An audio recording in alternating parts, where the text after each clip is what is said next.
कर्मण्येवाधिकारस्ते मा फलेषु कदाचन मा कर्मफलहेतुर्भो मा ते संगोऽस्तविकर्मणि।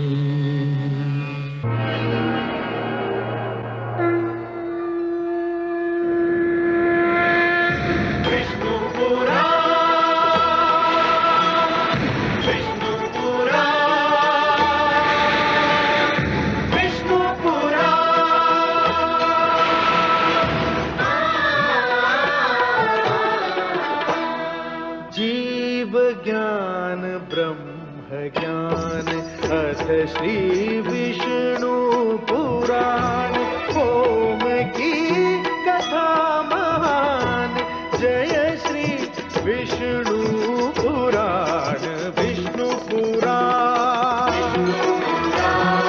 विष्णु पुराण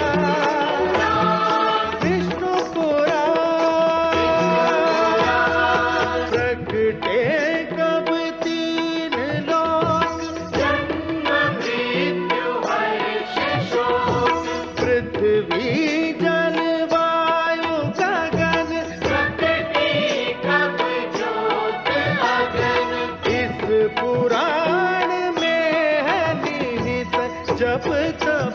और योग ध्यान विष्णु पुराण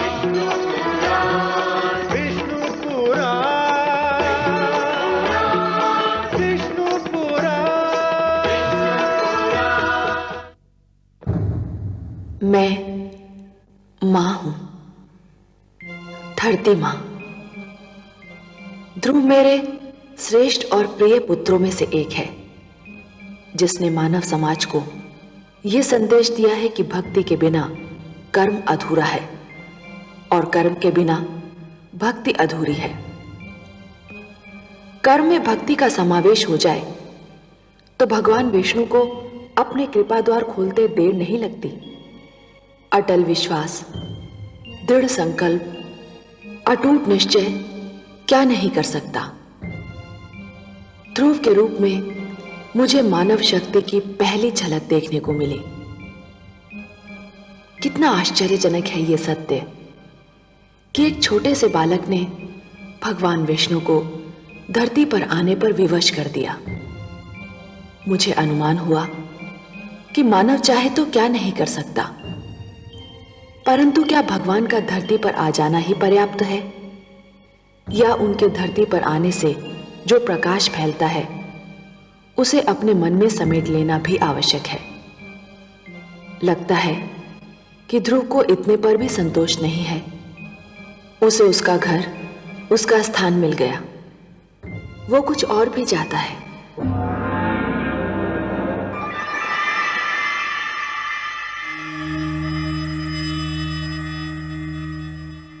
वासुदेव, वासुदेव, आप कहाँ चले गए वासुदेव?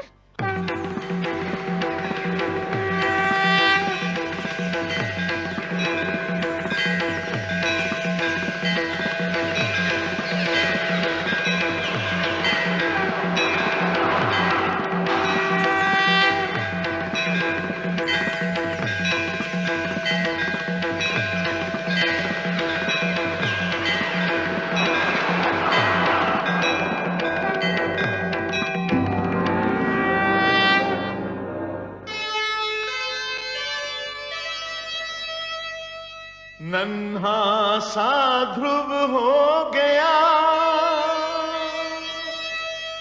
ऐसा भक्त महान, शक्ति दिखाई भक्ति ने, प्रगट हुए भगवान।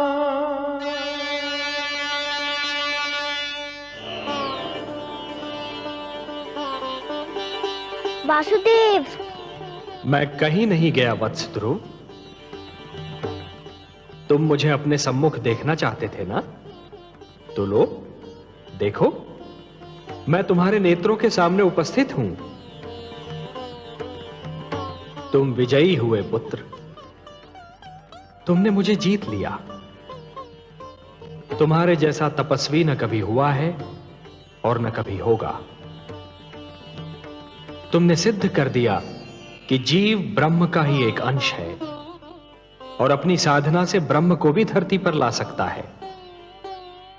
तुमने यह सिद्ध कर दिया वत्स कि सृष्टि की सबसे बड़ी शक्ति है भक्ति। वत्स ध्रुव, अब श्वास लेना आरंभ कर दो पुत्र। अब मैं कहीं नहीं जाऊंगा।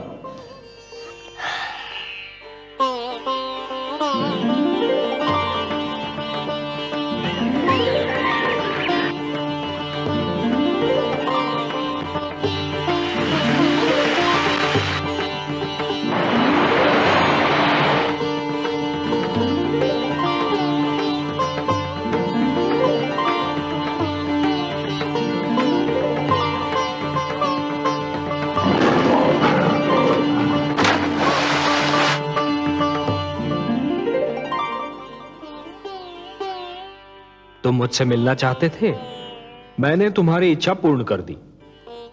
अब अपने माता पिता के पास लौट जाओ। नहीं भगवान नहीं, अभी मैं नहीं जाऊंगा। क्यों वत्स? भी तो मुझे आपसे बहुत सी बातें करनी है, बहुत से प्रश्न पूछने हैं। प्रश्न? मुझसे? भला ऐसे कौन से प्रश्न हैं तुम्हारे मन में? मुझे बताइए प्रभु कि मेरी छोटी माता मुझे अपना पुत्र क्यों नहीं मानती? उन्होंने मेरी माताश्री को दासी क्यों कहा?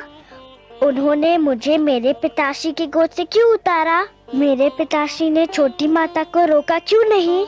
बताइए भगवान। अरे अरे अरे अरे अरे, इतने सारे प्रश्न एक साथ? अच्छा ये बताओ कि सबसे पहले तुम किस प्रश्न का उत्तर चाहते हो? मुझे मेरे पिताश्री की गोद से क्यों उतारा गया? अच्छा, तो इस प्रश्न ने तुम्हें सबसे अधिक व्याकुल किया है? हाँ भगवान। मेरे निकट आओ।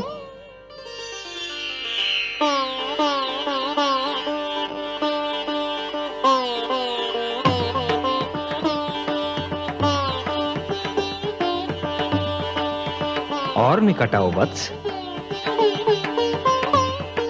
आओ वत्स।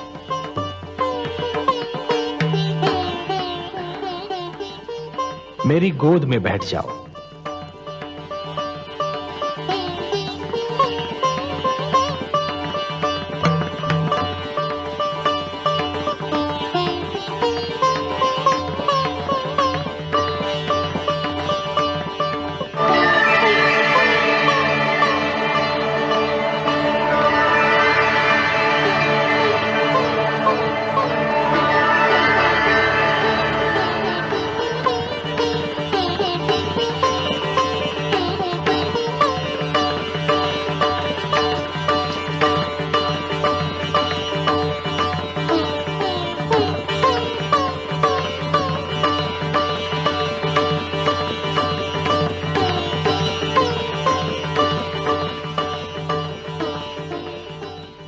वत्स, अब और प्रश्न पूछने हैं मुझसे? कुछ नहीं पूछना प्रभु, अब कुछ नहीं पूछना। अब तो मुझे हर प्रश्न का उत्तर मिल गया है। मेरे चारों ओर ज्ञान का प्रकाश फैला हुआ है। मैं वहाँ हूँ जहाँ केवल मैं हूँ और आप है। अच्छा वासुदेव। ओम पूर्णमदः पूर्णमिदं पूर्णात् पूर्णमुदच्यते पूर्णस्य पूर्णमादाय पूर्णमेवावशिष्यते। अब ना कोई कामना है ना कोई इच्छा। आपकी गोद में आकर लगता है इसके सिवा हर वस्तु तुच्छ है। अब मुझे कुछ भी नहीं चाहिए। मुझे मेरा ठिकाना मिल गया, मेरा घर मिल गया।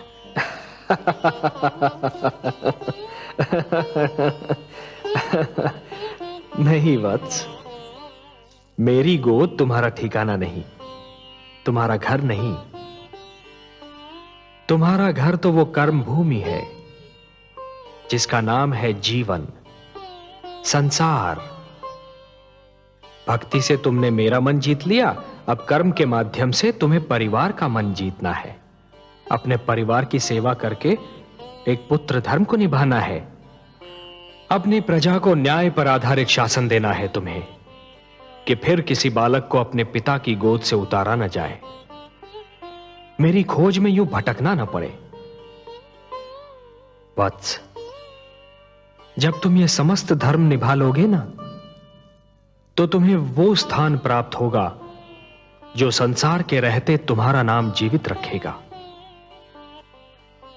मैं तुम्हें वरदान देता हूं वत्स कि मानव धर्म का निष्ठापूर्वक पालन करने के उपरांत तुम्हें नक्षत्र लोक में वो स्थान प्राप्त होगा जो तुम्हारे ही नाम से जाना जाएगा। इस धरती के वासी उसे ध्रुव लोक कहकर पुकारेंगे, जहां तुम सदा जगमगाते रहोगे। यही तुम्हारे कर्म का फल होगा वत्स। वासुदेव, मुझे बताइए कि कर्म क्या है? कर्म पूजा है वत्स, कर्म यज्ञ है, कर्म जीवन है, जीवन का आदर्श है। और जीवन क्या है देव? जीवन एक सौभाग्य है पुत्र, एक वरदान है, मेरा दिया हुआ प्रसाद है, एक अवसर है, संसार की सेवा करने का अवसर, परिवार की सेवा करने का अवसर। परिवार क्या है? प्रभु, मुझे इसका ज्ञान दीजिए। परिवार वो है वत्स जो जीने का उद्देश्य देता है, मानव को यह बताता है कि संसार में क्यों जिया जाए, किसके लिए जिया जाए। और संसार क्या है भगवान? संसार संसार एक बड़ा परिवार है पुत्र, परिवार का विशाल रूप है, मेरी श्रेष्ठ रचना है। वसुधैव कुटुंबकम, ये सारी वसुधा, ये सारी धरती एक ही कुटुंब है, एक ही परिवार है वत्स, और यही मेरा मंत्र भी है।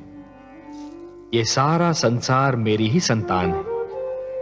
संसार की सेवा करना अर्थात मेरी सेवा करना, संसार के भले के लिए जीना, ये एक सर्वोत्तम आदर्श है वत्स। ध्रुव, परंतु संसार के भले के लिए मर जाना, ये वो महान कार्य है जो प्राणी को मरकर भी अमर बना देता है। वत्स, जीवन की कर्म भूमि तुम्हें पुकार रही है वत्स। तुम्हारा परिवार तुम्हारी राह देख रहा है। जब तुम अपने परिवार का कल्याण करोगे, तभी समाज का कल्याण होगा, और जब समाज का कल्याण होगा, तभी सारे संसार का कल्याण होगा वत्स। यही विधि का विधान है। जाओ वत्स, अपने कर्म की ओर बढ़ो, जीवन में उतरो, संसार में प्रवेश करो। यशस्वी भव, यशस्वी भव। प्रणाम वासुदेव, आपने मुझे धर्म, कर्म, जीवन, मृत्यु सबके अर्थ बता दिए। आपको कोटि कोटि प्रणाम। आयुष्मान भव पुत्र, आयुष्मान भव।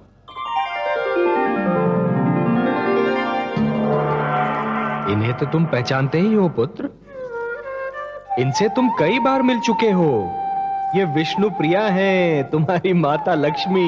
क्या ये माता? हम आपसे नहीं बोलते। क्यों पुत्र? आप चाहती तो मुझे बहुत पहले भगवान विष्णु की गोद में बिठा देती तो आपका क्या बिगड़ जाता? मेरा कुछ नहीं बिगड़ता पुत्र, पर मैं माता हूं और तुम मेरे पुत्र। हर माता यही चाहती है कि उसका पुत्र महान बने। यदि मैं तुम्हें भगवान विष्णु की गोद में बिठा देती तो तुम वो ना बन पाते जो आज हो। अब तुम एक महान भक्त बन चुके हो। मैं तुम्हारी सहायता करती तो मैं महान कहलाती, तुम्हारी महानता छिपकर रह जाती। मेरे स्वामी का तो यही संकल्प है कि हर मानव का कल्याण हो। मैं भी उन्हीं का संकल्प पूरा कर रही थी। आप महान है माता। मैं समझ गया कि आपने क्या किया और क्यों किया। मैं आपके चरणों में शीश नवाता हूँ। मैं आपका उपकार कभी नहीं भूलूंगा। प्रणाम। नारायण नारायण।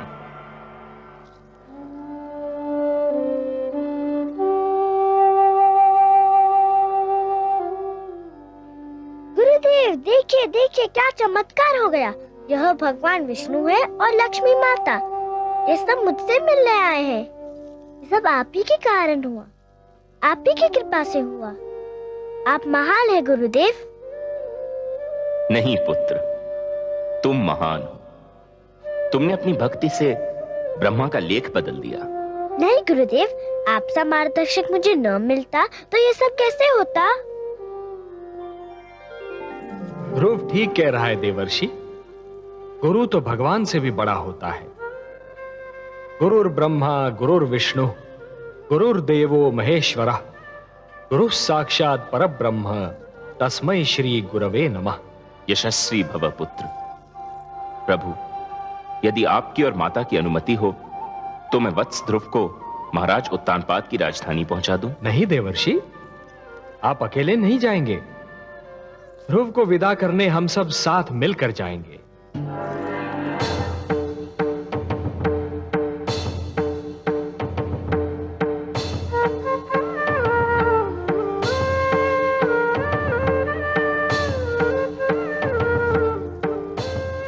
आइए माते।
क्या बात है स्वामी, आप यहाँ एकांत में क्या कर रहे हैं?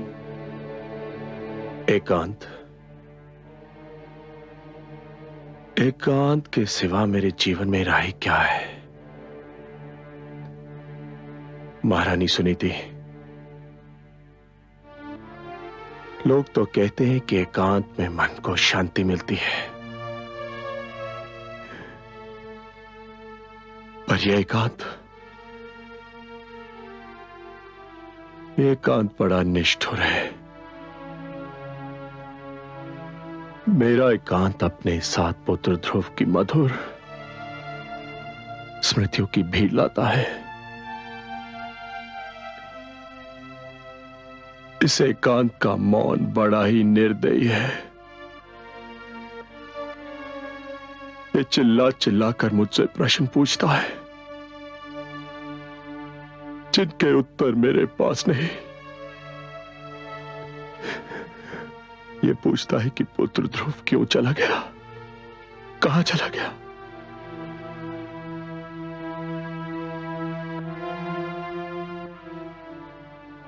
इस एकांत का हर जाता हुआ पल मुझ पर दोष लगाकर जाता है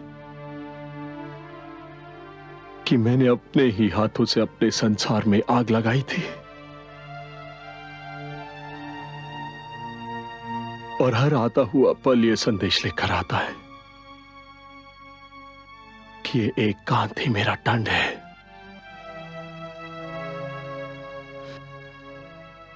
पुत्र ध्रुव के बिना मेरा जीवन अभिशाप बन गया है,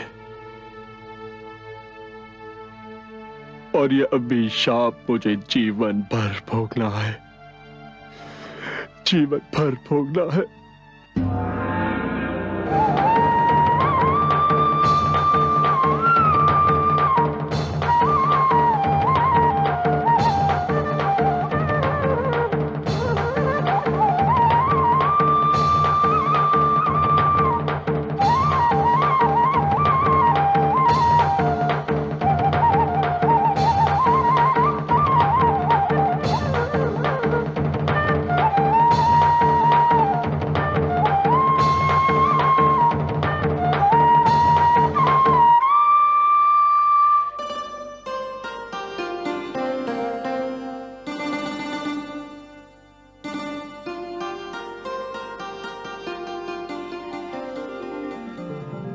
आयुष्मान भव पुत्र।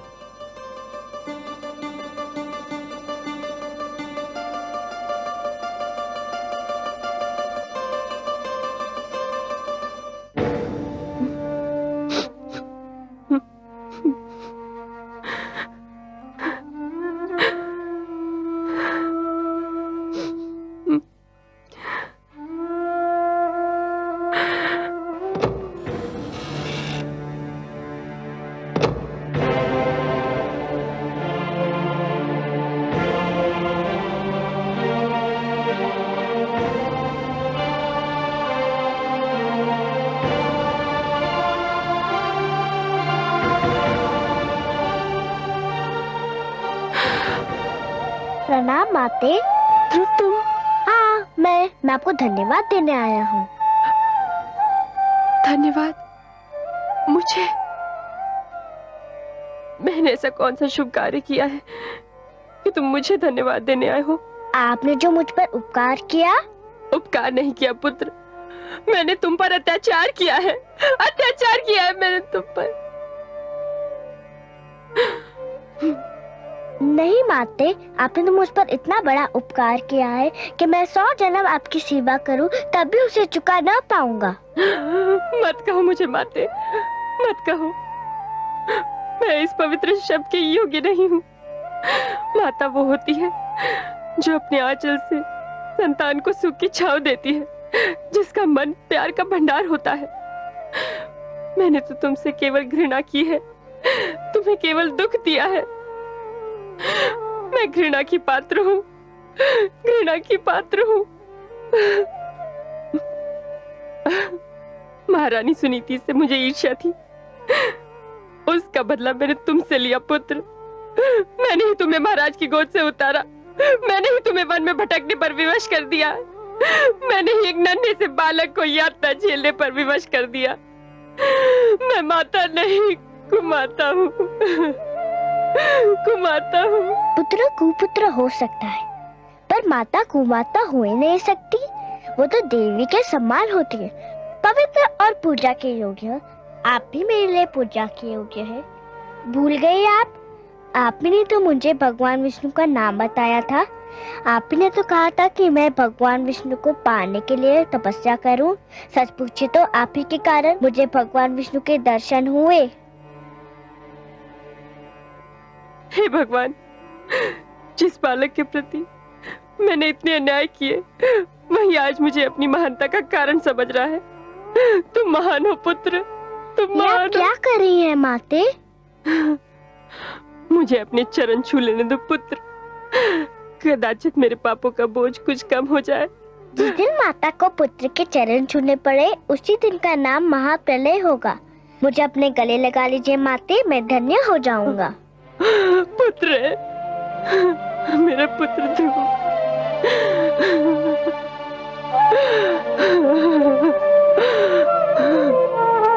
मेरा पुत्र ध्रुव।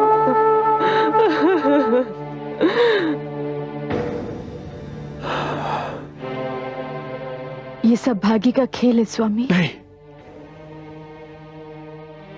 ये कहकर मैं स्वयं को धोखा नहीं दे सकता।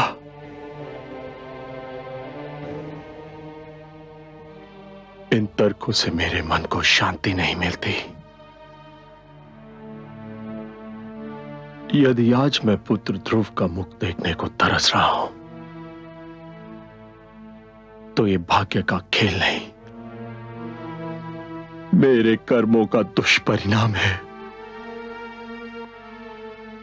जो कुछ भी हुआ मेरे ही तो कारण हुआ। मुझे तो लज्जा आती है अपने आप से, अपने इस जीवन से। ऐसा मत कहिए स्वामी, ऐसा मत कहिए। माना आज हमारा जीवन अंधेरी रात्रि है, किंतु रात्रि कोई भी हो, किसी न किसी ढंग से अवश्य ढल जाती है। कब ढलेगी ये रात्रि? कब होगी भोर? क्या सवेरा तब होगा जब नेत्रों की ज्योति मर चुकी होगी, जब प्राणों के दीपक बुझ चुके होंगे। ऐसा नहीं होगा महाराज, दुख के दिन बीत चुके हैं। तुम क्यों आई हो? तुम्हें देखते ही मुझे सब अशुभ घटनाएं याद आ जाती हैं। ये सत्य है महाराज, मैंने आज तक जो भी किया अशुभ ही किया।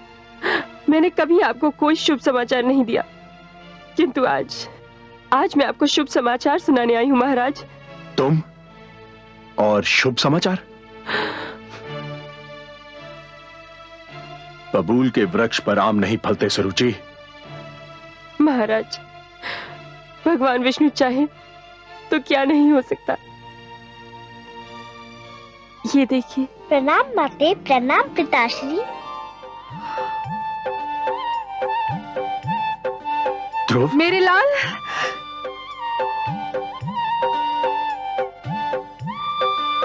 ध्रुव, ध्रुव, ध्रुव, कहाँ चला गया था तू? कहाँ चला गया था? ध्रुव, ध्रुव मेरे पुत्र। आपका लाल महान बन चुका है महारानी। इसे भगवान विष्णु स्वयं दर्शन दे चुके हैं। मेरे छोटे से भगवान, मुझे क्षमा कर दो। किंतु आपको भी किसी को क्षमा कर देना होगा। किसको क्षमा करना होगा? इन्हें, मेरी छोटी माता को। इसे? हाँ, इन्हें। ये न होती तो मुझे भगवान विष्णु के दर्शन कैसे होते? इन्हीं के कारण तो मैं भगवान विष्णु की खोज में निकला था। आओ माते।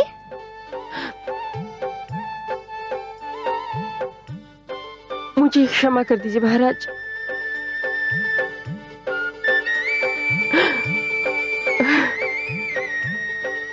क्या कर रही हो?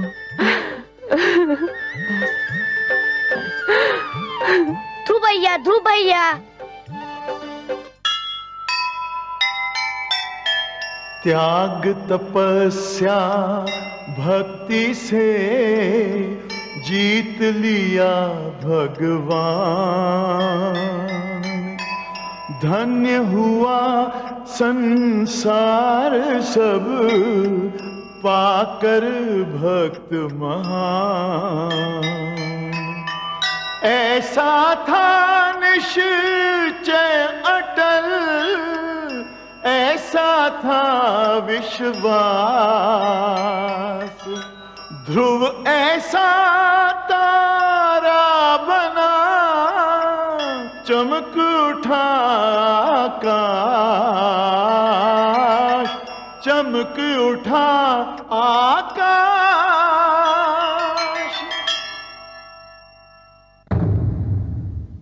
मैं मां हूं, धरती मां। तुमने देखा कि भक्ति में कितनी शक्ति है।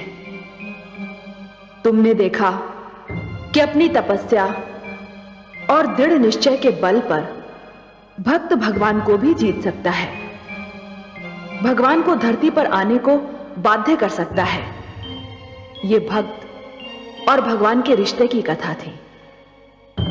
विष्णु पुराण की कथा भगवान के अवतार की कथा है। भक्त को जैसे भगवान का ध्यान रहता है, वैसे ही भगवान को भी भक्त की चिंता रहती है। भगवान विष्णु ने माता लक्ष्मी से कहा था, परित्राणाय साधूनाम विनाशाय च दुष्कृताम धर्म संस्थापनार्थाय संभवामि युगे युगे। और अपने इस वचन को उन्होंने एक बार नहीं, बार बार निभाया। भगवान विष्णु ने आप्त वचन के रूप में मानव को जीवन के नियम प्रदान किए हैं। इन नियमों को जब भी तोड़ा गया, मानव पर, जीवन पर संकट की जब भी कोई घड़ी आई, श्री विष्णु भगवान धरती पर अवतरित हुए और पाप तथा पापी का नाश किया, क्योंकि वही तो धरती के पालनहार हैं। नियम भी तो उन्होंने ही बनाए हैं, फिर वे कैसे सहन कर सकते हैं कि उनके नियमों को तोड़ा जाए।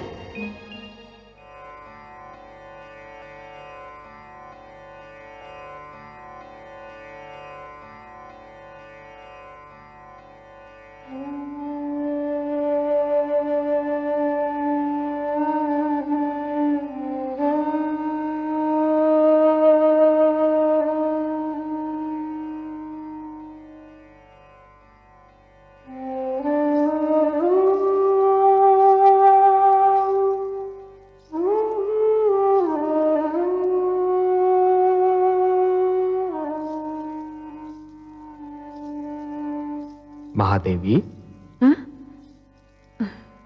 मैं तो समझ रहा था कि आपकी सारी चिंताओं का अब अंत हो चुका होगा। आपके पुत्र ध्रुव ने जो भी कामनाएं की थी वो सारी पूर्ण हो गई हैं, और जो वचन मैंने उसे दिए थे वो भी पूर्ण हो गए हैं। पर आप तो अब भी चिंता की मूर्ति बनी हुई हैं। क्या सोच रही हैं? हे कमल नयन, आपके सुंदर मुख से जो पावन बोल निकलते हैं वो तो मेरे हृदय पर अंकित हो जाते हैं। आपने एक बार कहा था कि धरती पर आपके अगणित भक्त हैं। ध्रुव का कल्याण तो हो गया, पर उससे केवल एक का कल्याण हुआ है, और भक्तों का कल्याण कैसे होगा? जो ज्ञान, जो प्रकाश ध्रुव को मिला, उस पर तो समस्त मानव जाति का अधिकार है। ये ज्ञान, ये प्रकाश उनको कैसे मिलेगा? ये जीवन के नियम उन्हें कौन बताएगा? वाह देवी वाह, आप केवल हमारी वामांगी नहीं हैं, आप तो हमारे विचारों की संगिनी भी हैं। आपने अभी जो कहा वास्तव में चिंता का विषय है, और हम आपके आभारी हैं कि आपने इस चिंता को व्यक्त कर दिया। मानव कल्याण ही तो हमारा परम उद्देश्य है। हमें ज्ञान का प्रकाश मानव तक पहुंचाने के लिए कुछ दीप प्रज्वलित करने होंगे।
लक्ष्मी नारायण, मेरे लिए क्या आदेश है?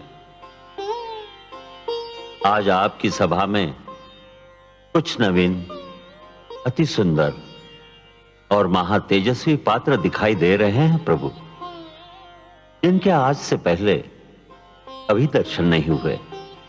हे ब्रह्मा, ये आप्त वचन है, मेरी वाणी है। ये सारे ज्ञान के स्वरूप हैं। ज्ञान जो निश्चल होता है, पवित्र होता है, एक बालक के समान,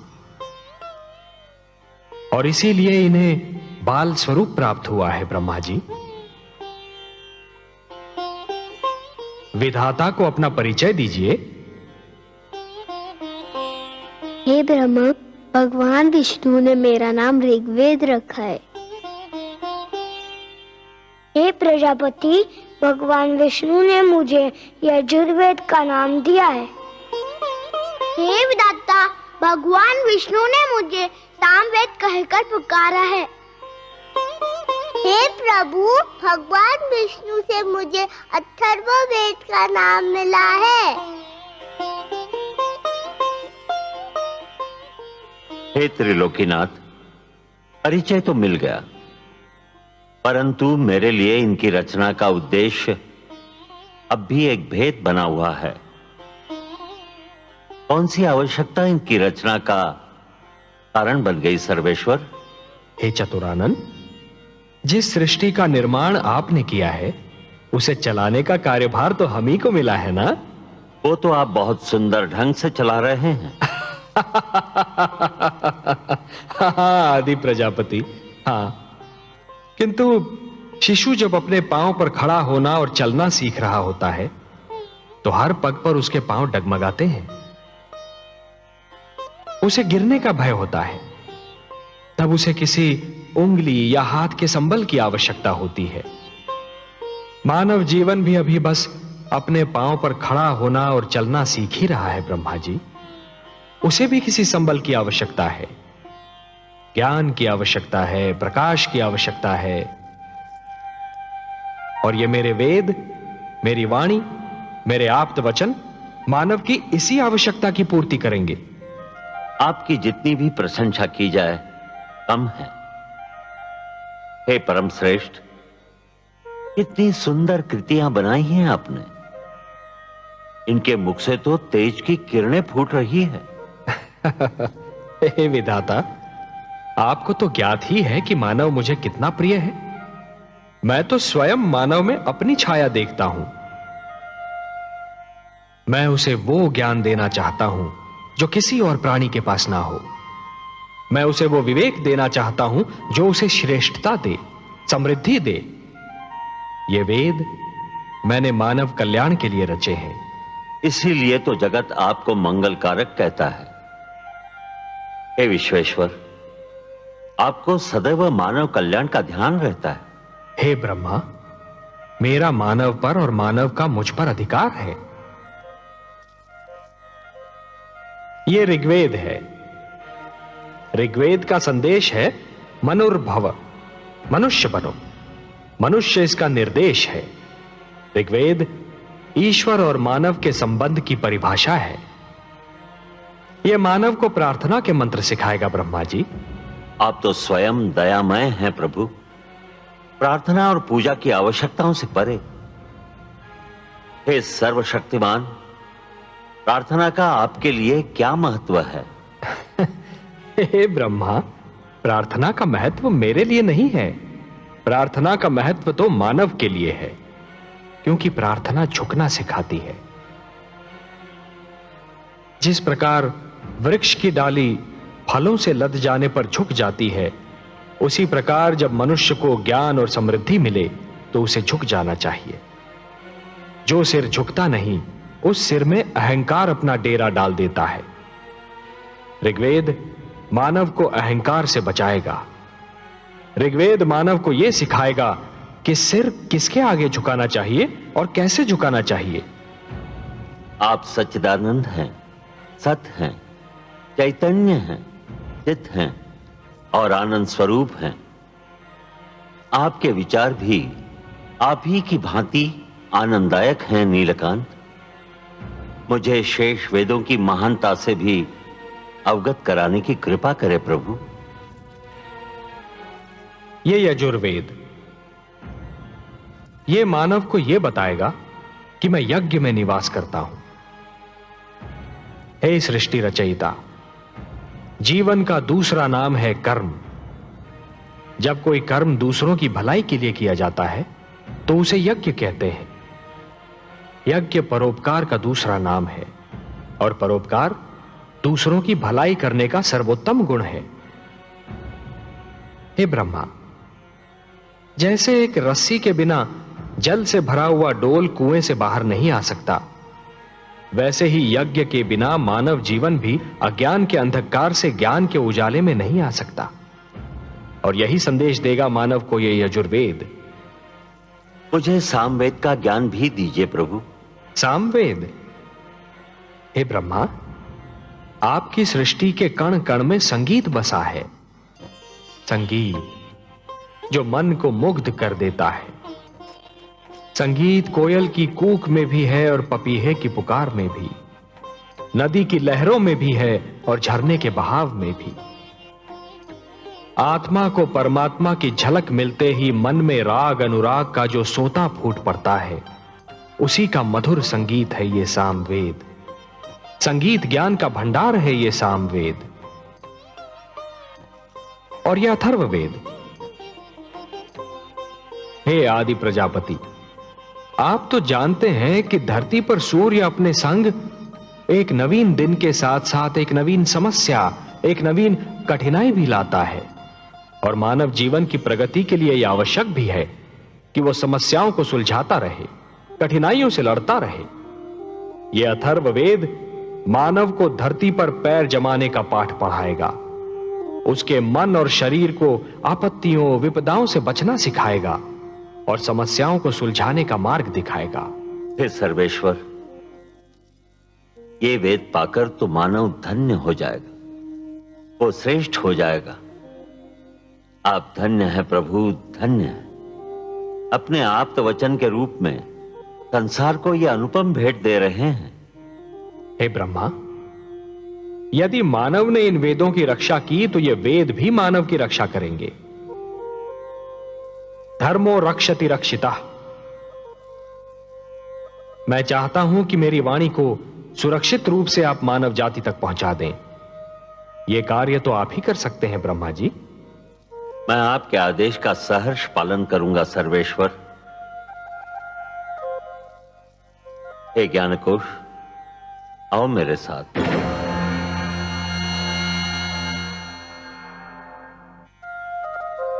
हे कमल नयन, अपनी वाणी को मानव तक पहुंचाने का कार्य तो स्वयं आप भी कर सकते थे, फिर ये कार्य ब्रह्मा को क्यों सौंपा?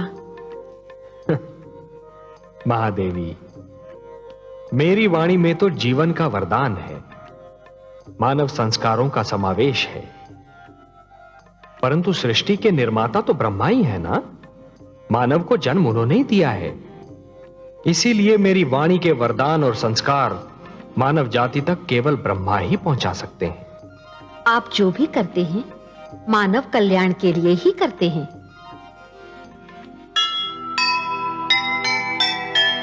जग है रचना विष्णु की, वे ही हैं करता, सबकी है चिंता उन्हें, वे हैं पालनहार। मानवता का हो भला, सबका हो कल्याण,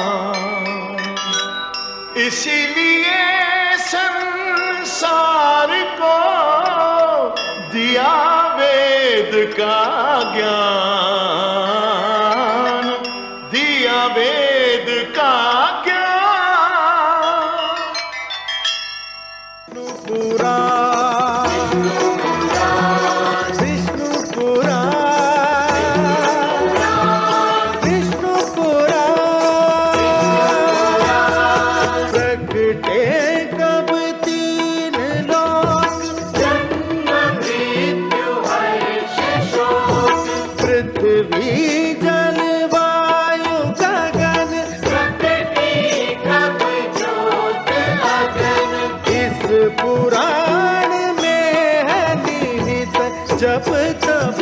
और योग ध्यान, विष्णु पुराण।